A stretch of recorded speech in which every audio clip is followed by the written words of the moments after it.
So folks, I got a chance to chat Amanda and John earlier, and it's a really fascinating story actually, John, the story of the house, the renovation that it's been in the family a long time, and obviously in the community even longer. Yeah, so the house is built, we don't know exactly, but early 1700s. And my grandfather bought the house on the 4th of July in 1927, so it's almost 100 years since it's been into the family. And my mother and her siblings were born and reared in the house. And I was born and reared in the house and spent a very happy childhood there with my siblings. And then myself and Amanda got married, and we built our own house down at the end of the avenue, still on the lands, because there's quite a bit of land attached to it. Because my mum was still alive at the time, and she wanted her own space, obviously, so we didn't want to start doing work on the house at that stage. We did consider it, we talked about it at the time, but we said no, we build our own house. So that's what we done, and then my mother sadly passed away in 2012. My father had passed away some years before that, and the house lay empty for the last 10-12 years, and every year we said we must do something with Cloverhill, we must do something with Cloverhill. Like the farm is actually right beside the farmyard, it's right beside. And I would often said, you know, it'd be so convenient for me. You know, you'd be walking past it when you were going up to the yard. Yeah. So every year we said we will, and we'd talk about it, and then there wouldn't be another word about it for 12 months. So I suppose really what kicked it off, what this was the catalyst to get us going, was the Vacant Homes grant. And we applied for that in December 2023. And would have to say it was a seamless process. Really would. I've said that to several people. There was no issues, very, very little working with Shane and Aisling. We applied for we submitted the paperwork. Within a few days, Shane was out. He done what he had to do. He done his inspections.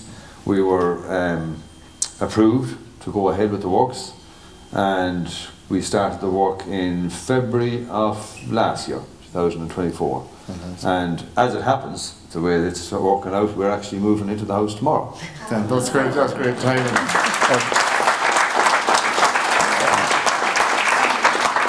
Amanda, I know when we were chatting, between your passions in life and your community work and your professional work, you do engage with grant processes quite a lot, and you really did find this here one of very smooth. Yeah, so I suppose over the years John would have applied for grants through the farm, and I was saying I would have applied for grants through some of the community groups that I work with.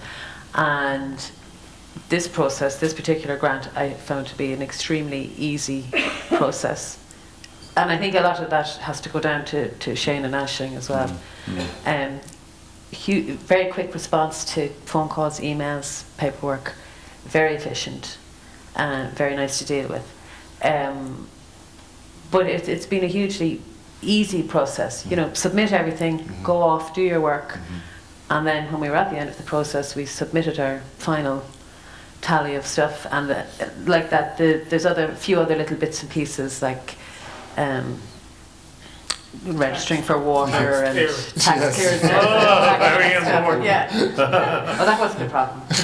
Actually, obviously, you project managed, but you had a local contractor. We had a main contractor that did. It was Ballinamore, folks, actually, just outside Ballinamore. Yeah, outside Ballinamore. Yeah. It was a contractor from Carrick. Yeah, so he was involved in the structural part of it. Work. Yeah, the structural. And then we had other. Then we had our own contractors then for, say, plumbing, electrical, plastering, that sort of thing. Some of those contracts we employed ourselves, but the main contractor would have been involved in the structural end of it. Now I got involved quite a bit in the insulation end of it, because if he said put in 100 mil, I said 150 mil. If he said 150 mil, I said put in 200 mil. So we went above and beyond what we needed in insulation, but we dragged the house from a non-existent BER cert to an A3. So like it's a very, very comfortable house. We already had the PV panels on the sheds. I put them in about 5 years ago, so we wanted to make use of that, so we put in the air to water system. We dug down, we put in the insulation, we put in underfloor heating, so we dragged it into the 21st century. This was a beautiful old house. It's a significant period house. Yeah, and we still retained a lot of the old features. Unfortunately, we thought we'd be able to retain quite a few more of them, but everything was either dry rot or woodworm, so all the timber work had to go. We were able to, we saved the original doors, and we got them dipped, and we have them reinstated in the house. And we've reinstated a lot of the old features, like all the cornicing and mouldings and that sort of thing.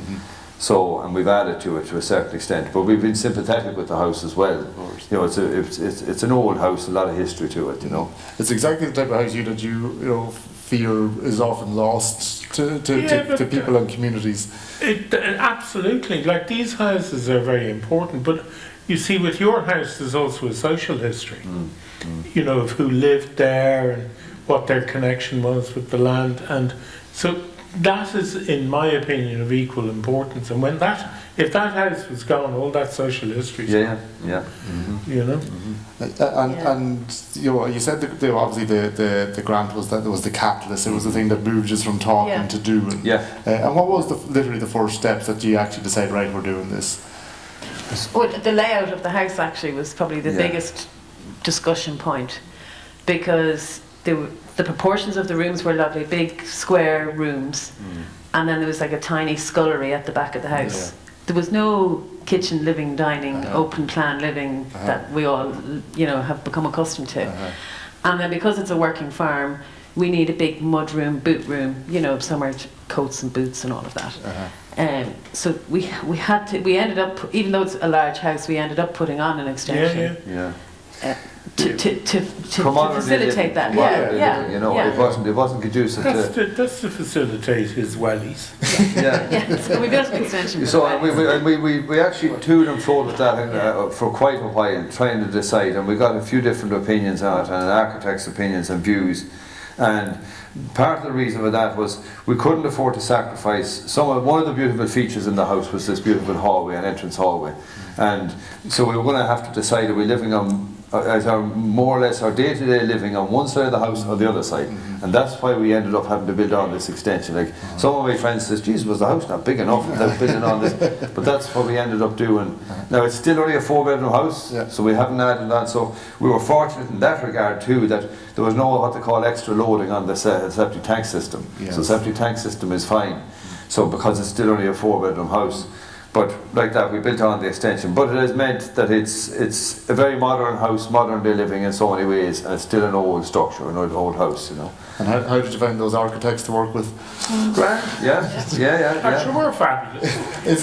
Is that a kind of a dream project for you? Absolutely. And it again, I go back, and if you go to the Parsons house, they ended up as an A2. And all of a sudden they were able to go to a heat pump. You wouldn't imagine you could get there. And you can. The same thing happened, in fact, with the post office down in Cork, or the Rock House. They're all A2s. And what was your Clonbrassil? Is that what you said? So our house will end up as an A2, and I can go to a heat pump, and it's fantastic. But also, one of the things that when you're doing an old house, it's really important to have the air circulation system. And a lot of people don't put that in and then wonder why they've damp and mold. So it's really important to have the air. If you have a house and you have a heat pump, you're a B2 or better, which you are, and you have the air circulation, you will not be using your heat pump. It's amazing.